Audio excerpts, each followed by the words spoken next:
Hello and welcome to প্রতিযোগিতা। আজকের নতুন ক্লাস নিয়ে চলে এসেছি WBSSC group C and D কে কেন্দ্রবিন্দু করে। তোমাদের যেরকম পর ক্লাস হতে থাকছে টপ 10 কোশ্চেন, তো আজকের ক্লাসটাও সেরকম ভাবেই একটা নতুন শুরু হচ্ছে।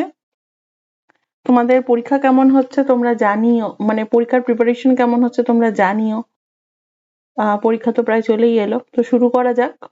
ফার্স্ট কোশ্চেন আজকে,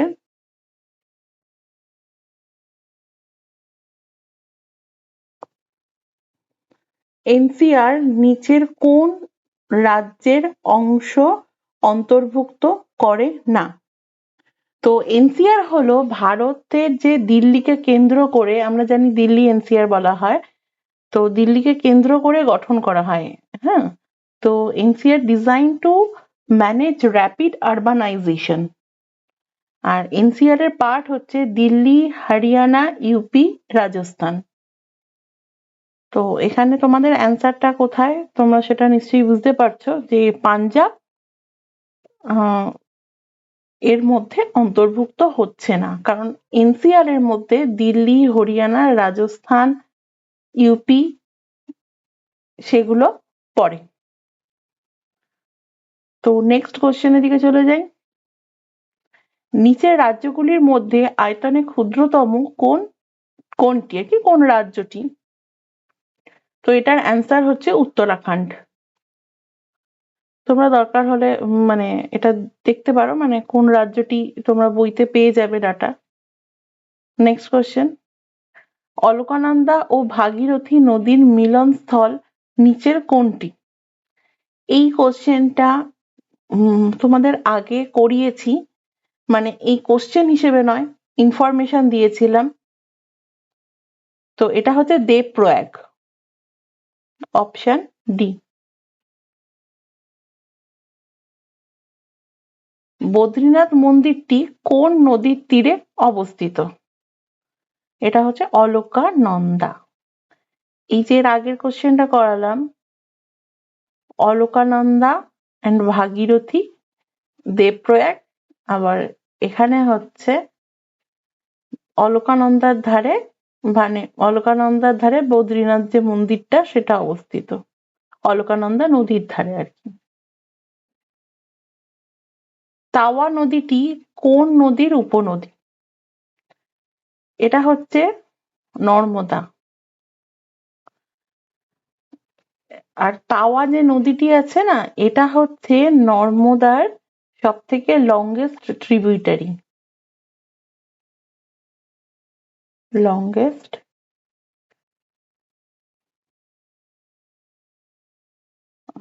ইরেজ করে দিই, ঠিকঠাক হলো না লেখাটা।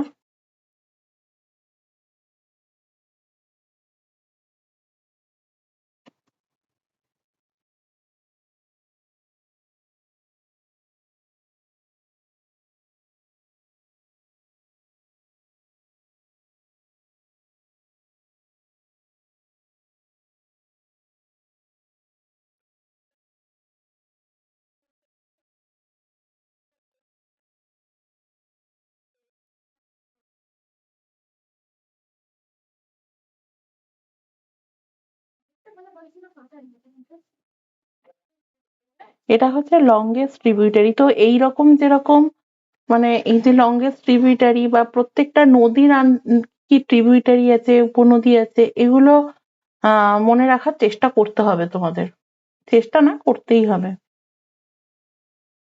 কোন মহাসাগরীয় স্রোত এল নিনোতে রূপান্তরিত হয়? তো এটার অ্যান্সার হচ্ছে অপশন সি, হামবোল্ট স্রোত। এই হামবোল্ট স্রোতের আর একটা নাম হচ্ছে পেরু কারেন্ট, হ্যাম্বোল্ট কারেন্ট বা পেরু কারেন্ট। এটা লিখে দিচ্ছি, এইটা হচ্ছে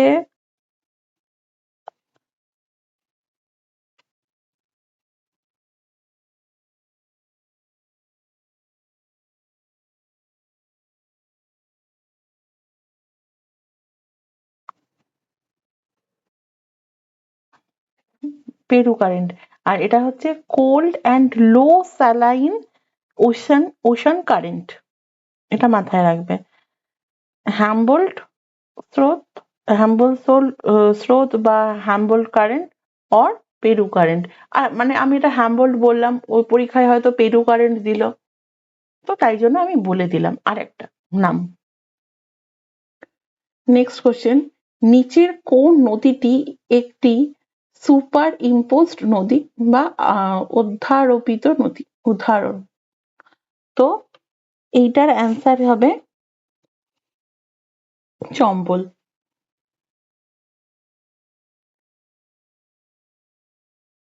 চিল্কা হ্রদ নিচের কোন স্থানে অবস্থিত? এটা হচ্ছে অপশন ডি। নেক্সট কোশ্চেন, নিচের কোন জোড়াটি সঠিকভাবে মিল নেই? এটা নেই বলেছে, সেটা মাথায় রেখো। মানে কোশ্চেনটা পরীক্ষার হলে আমরা অনেক সময় দ্রুত পড়ি, তো এটা দেখবে নেই বলেছে না মিল আছে বলেছে, সেটা দেখার চেষ্টা করবে পরীক্ষার সময়। তাড়াহুড়ো তো করতেই হয়, কিন্তু অতিরিক্ত তাড়াহুড়ো আবার বিপদের কারণ হয়ে দাঁড়ায়, সেই রকমই। তো এখানে কোটা, চম্বল, কোটা শহরটা যেটা আমরা জানি, তো সেটা কিন্তু চম্বল নদীর ধারে। মানে এটা এটা এক্স্যাক্টলি বলতে চাইছে যে শহরটা কোন নদীর ধারে অবস্থিত। জব্বলপুর নর্মদা নদীর ধারে, সুরাট তাপ্তি নদীর ধারে।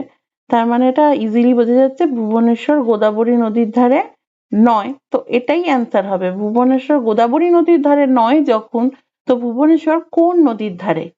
তো এইটার অ্যান্সারটা আমার লাস্টে, মানে একদম অপশন ভিডিওর লাস্টে থাকছে।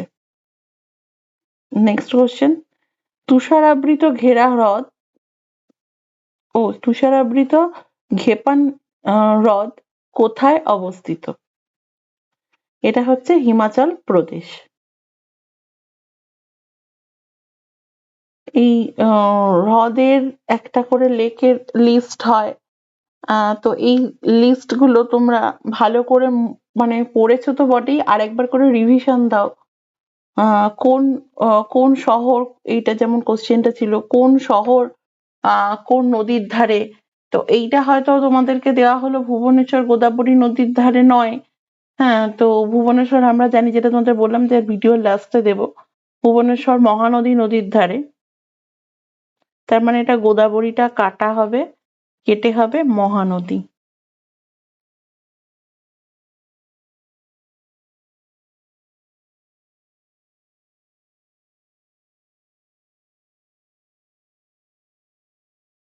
একটু বুঝে নেওয়ার চেষ্টা করো, লেখাটা ঠিক মতো হলো না। এখানে আর একবার লিখে দিচ্ছি আমি।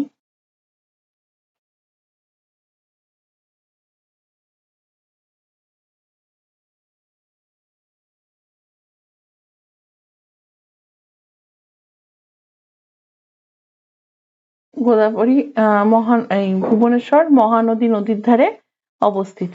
তো এইটা যেমন একটা হলো, তো এরকম আসতেই পারে যে মানে আরো যে শহরগুলো আছে সেটা কোন নদীর ধারে, সেই লিস্টটা তোমরা খুব ভালো করে পড়ো। এমন তো নয় যে এটা পড়ালাম মানে এটাই আসবে। তো এই টপিক থেকে অন্য কোশ্চেন আসবে, অন্য মানে অন্য শহর দিয়ে আসবে।